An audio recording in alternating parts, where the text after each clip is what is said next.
fire engine. Flying Scotsmen and my brothers are all green, explained Gordon one night in the shed. It was all very well in its way, but now I prefer my blue. It makes me different, you see, and it's suitable for an important engine like me. The engines on our old line used to be blue, remembered Donald.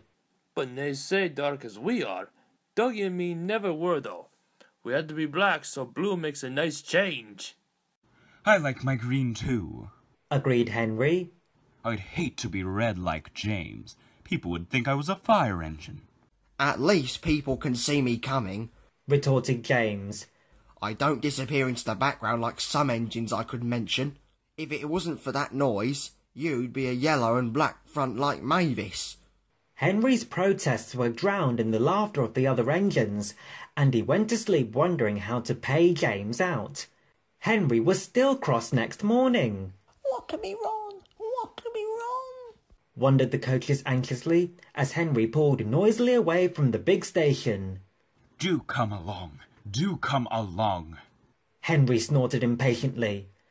They had a fast run, but it didn't improve Henry's temper. He bumped the coaches when they reached the end of the line, and again when he backed onto them for the return journey. He simmered angrily while the fireman fastened the coupling. No one noticed a rattle from beneath Henry's footplate as he snorted away, and soon the train was running well. Hurry, hurry, hurry, puffed Henry. Faster and faster they went. At last, Henry began to feel better. Suddenly, he heard a crack from below his cab. Look out! Shouted the driver. He applied the brakes while the fireman scrambled forward to the footplate. He was just in time. Both men watched in horror as a widening gap opened between Henry and his tender. Henry stopped as soon as he could. The automatic brake halted his tender and the train some way behind. We must drop Henry's fire, said the driver urgently. It will be dangerous to let him boil dry now that we can't get more water from the tender. The fireman agreed. Sorry, old boy, he said to Henry. Just when we'd got it going nicely too. But if you hadn't banged about so much, you wouldn't have broken your tender coupling. While the fireman dealt with the fire, the driver went back to tell the signalman what had happened.